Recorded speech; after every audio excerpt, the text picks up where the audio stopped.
E aí, pessoas, tudo bom com vocês? Estamos aqui para mais uma aula do nosso Método Orion de Artes Visuais com a professora Leila.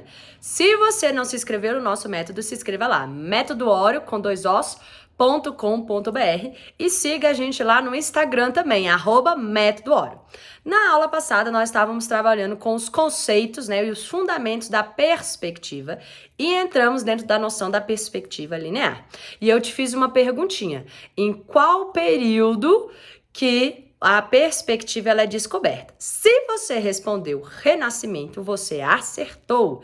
Então, são os renascentistas que fazem a grande descoberta da perspectiva.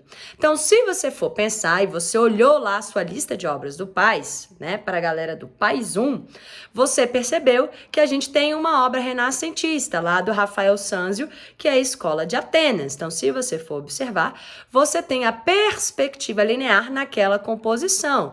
E o seu ponto de fuga vai exatamente no meio, entre aqueles dois filósofos que estão lá no meio, certo? Então, uma perspectiva linear. O que acontece? Quando a sua perspectiva vai daquele jeito, igual a sua obra do Paes 1, a gente vai chamar da sua perspectiva clássica, porque ela está indo exatamente no centro, no meio da composição para você, tá?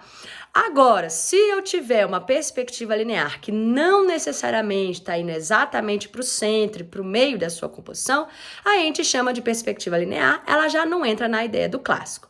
Então, se você for reparar aqui atrás, ó, nós temos uma composição do Degas, da bailarina, certo? Aqui a gente tem uma estrutura visual muito interessante. Você tem uma diagonal nesse sentido, porque você tem a bailarina aqui, e aqui você tem a coxia.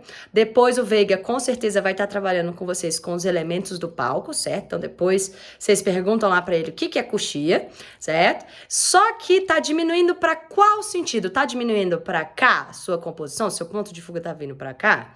Dá uma pensadinha aí. Acho que não, né? Ele tá diminuindo, ó, nesse sentido. Então, o menor ponto é aqui.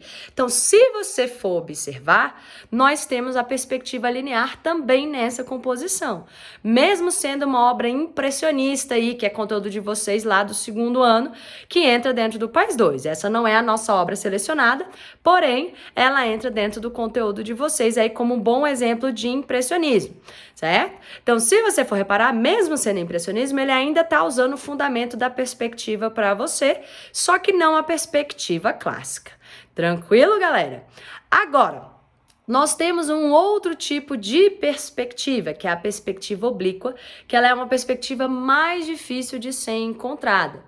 Então, se você for observar, ela vai ter, né, 2 pontos de fuga para você na composição.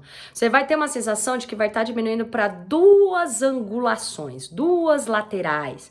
Normalmente, a sua composição dentro da perspectiva oblíqua, ela te dá uma ideia de diagonal. Mas nem sempre que tem diagonal, você tem a perspectiva oblíqua. Se eu fizer isso aqui, você está diminuindo para onde? Está diminuindo para este ponto aqui. Então, você está diminuindo para este ponto, né?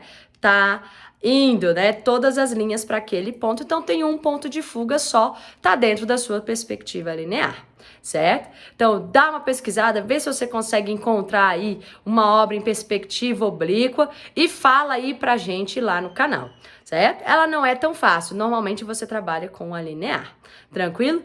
E dá uma pensada, será que existe outro tipo de perspectiva? E nas suas obras lá do Paes 2, tem alguma que segue a perspectiva linear? Hoje estamos cheios de perguntas, né? Se você for pensar, não vou falar não, vou deixar para o nosso próximo vídeo, tá bom? Então, lembra de acompanhar sempre lá, às segundas-feiras a professora Eliette de música, terças-feiras a professora Dani e às quartas-feiras o professor Veiga de cênicas, tá bom? E todas as quintas-feiras comigo. Beijo grande pra vocês. Tchau, tchau.